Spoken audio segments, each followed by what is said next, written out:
All right, so the next thing that I want to talk about is how succession occurs. And it turns out there are many or several mechanisms that could lead to succession. The first way in which we might see succession differ is by who shows up. And so when we're looking at succession, we sometimes categorize how similar communities are in order to understand at what stage they are in succession processes. So you can see one way to do that is to simply ask, of these three communities, which species are always there?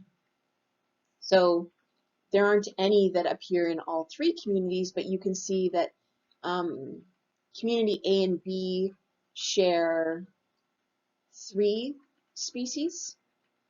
Community B and C share 4 species. And community A and C share no species in common, right? So we're seeing more similarities in some of them. But it would suggest that one of them is earlier in the stages of succession and some are later in their stages of succession. The other way in which succession might occur is not only just who shows up and at what stage they're in, but also what characteristics arrive in particular species. So we generally see that those organisms arriving earlier tend to be more successful if they produce many seeds, if they have small seeds. They tend to be more likely to arrive if they are wind dispersed or animal dispersed. They tend to have long seed viability, that is, they can stay as a seed for many years to wait for when the environment is actually correct to germinate. They will have a low shoot to root ratio, which means they will have almost as much weight in shoots as roots. They'll grow really fast. They'll be really small when they start to reproduce, and they are going to be sun-loving plants. So many people in their gardens, in their veggie gardens, they're planting early succession or pioneer species. When we look at late succession environments or climax species, they generally produce fewer seeds. So think of a walnut tree has few nuts compared to, say, a pine tree, which has many seeds, or a dandelion, which has so many more seeds even than a pine tree. We're going to see the seed size is large. Again, think of walnuts or mangoes. They'll have their seeds will be dispersed by gravity, just dropping them, or they will be consumed by animals and then pass through their gut and then germinate after going through a gut of an animal. They will have relatively short time periods in which they need to germinate, so they almost assume that they're being dropped in the right environment in order to be able to germinate. They will have high root to shoot ratios. That means they have a lot of roots compared to the amount of shoots because they're working so hard to scavenge materials. They'll grow really slowly. So this is trees rather than herbs, right? They'll be really large when they're starting to reproduce, and they will have a high tolerance for shade. So they're really good competitors. Now, one of the ways that we can see this exposed is by looking at relationships between how big a seed is or what their seed mass is and their seedling mortality under really high shade conditions. So some researchers, a rather famous researcher actually, J.P. Grime, ran an experiment where he looked at how big the seed was and looked at how likely they were to die under very shady conditions. So you can put up shade cloth for your back porch. People put up shade cloth for experiments as well. And what you can see is that when the seed was very large, then it could deal with lots of shade and not die. But if the seed was very small, it couldn't deal with lots of shade. It would die under lots of shade. Why is this?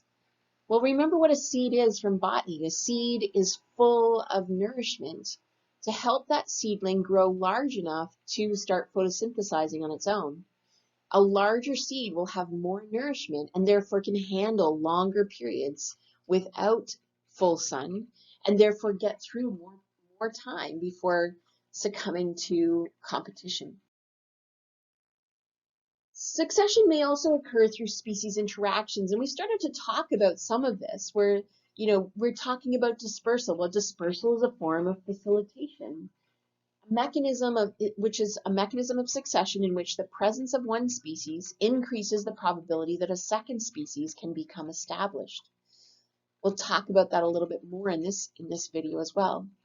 Sometimes succession is driven through inhibition. So think about competition and allelopathy, that the initial pioneer species are really poor competitors, but can't stick around in the long term because they are always outcompeted by the late arrivals.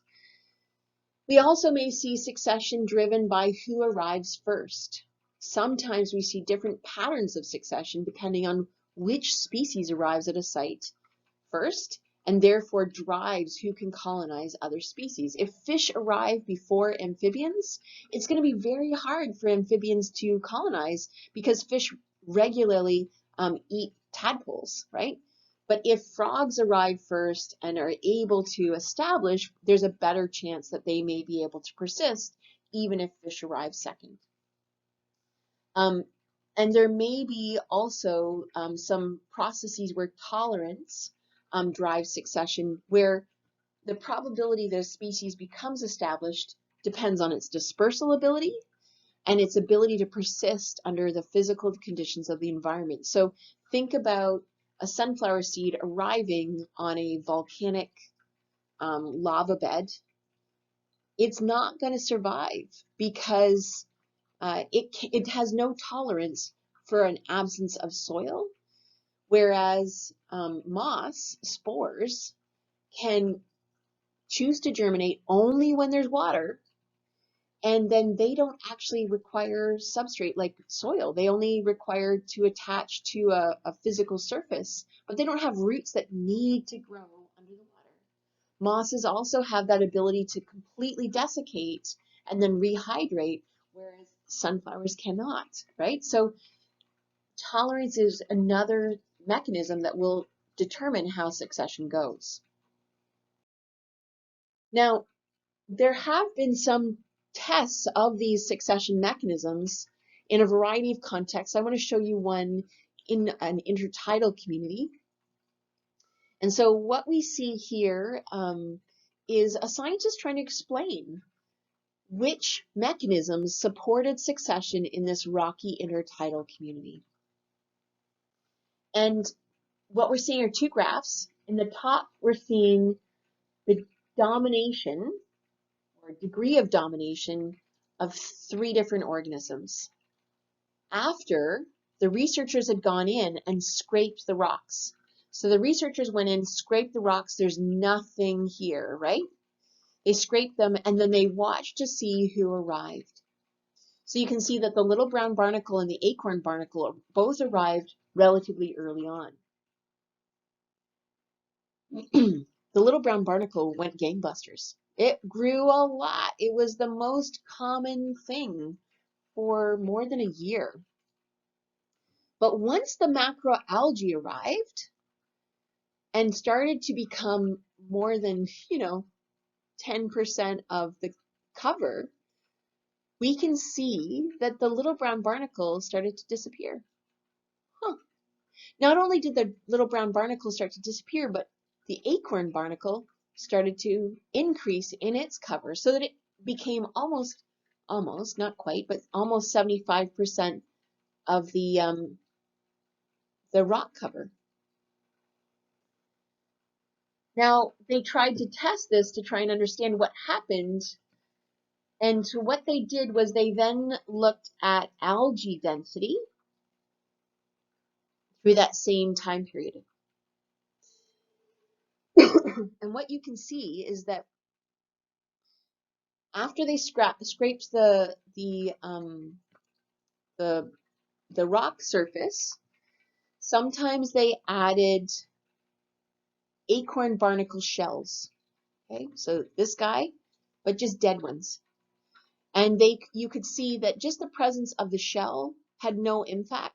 It was clear that the acorn barnacle was not, as a dead acorn barnacle, it was not consuming algae, and algae was able to grow in an unrestricted rate. Lots and lots of algae. But what they then did was say, okay, what happens if we just remove the little brown barnacles? Or what happens if we remove the acorn barnacles? Or what happens if we remove both species of barnacles? Versus, what if we do nothing? And you can see that algae was more likely to grow if only the little brown barnacle was removed. And it grew better, the algae grew better than the control situation, which was that the researchers didn't do anything.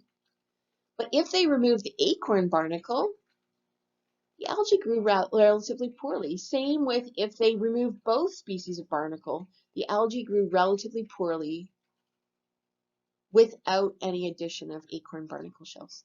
So fascinating what happens there. So that last case looks as though it's a bit of a process of facilitation where both the and competition. So the algae is the macrophytes are being supported by one of the facilitated by the one barnacle, but the second barnacle is being outcompeted by the macrophytes. All right, so then the next thing I wanted to give you as an example was trying to understand how spruce succession occurs. And spruce forests are incredibly important in northern Canada. They're an incredibly important economic resource that we have in Canada. And so it's kind of interesting to ask, well, how do we maintain spruce forests? Now, this work was done in Glacier Bay in Alaska, and so people were asking, okay, so how do we get so many spruce as deglaciation occurs, as we lose glaciers? And so they asked 3 different questions. Do they germinate best in spruce seral stage forests, or do they germinate best at a different stage? Do they grow better at spruce stage seral stages of forestry during deglaciation, or would they grow better in under other conditions? And then last, where do all the seeds land? Do they land in which seral stage? So on the x-axis here is the successional stage or the seral stage of the process. So here in this column, they're looking at an environment that is representative of right after deglaciation. So the glacier is melted. How do spruce trees do in those environments? In seral stages, when they have low shrubs, when they have alders, the alder seral stage, and then the spruce seral stage, right? And so then what you can see is, number 1, spruce seeds only arrive in the spruce environment.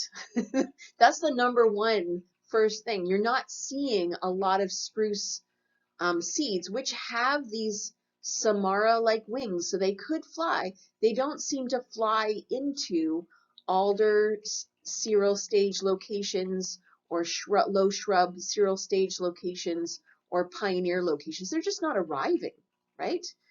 Which suggests that the reason why we see spruces in those spruce areas is in part because of the priority effect. They're arriving there most. The second thing they asked is, do the seeds germinate in all of these conditions? Well, it turns out spruce seeds germinate best under the seral stage that is described as spruce seral stage, or the successional stage. that represent spruce forests. So they have best germination in those places. They do germinate quite well in pioneer spaces, so if they were to have arrived, which they didn't, but if they were arriving, they would have germinated in those spaces. And they would even germinate in low shrub environments as well, or low shrub successional stages, but they don't do it at a great rate. This is less than 4%, right? So that's relatively low. Interestingly, they never germinate in alder forests. And alder forests are these thickets. You walk through them and the trees are slightly taller than you, and it's really annoying because it's really thick, but it's not a very tall, it's not like a tall forest. It's just that they just don't germinate and compete against alders. Then the last thing they did was ask whether these plants can grow in these 4 different environments. And what you'll see is they actually grow best where there's no shade at all, there's no competition in a pioneer like successional stage. They grow best there. So they're not super competitive, at least they don't seem to be, relative to the place where we actually see them. It's just simply that they're arriving there more and they're germinating there more, so they have this priority effect. All right, with that, I'm going to stop here, and I hope you're enjoying this lecture series.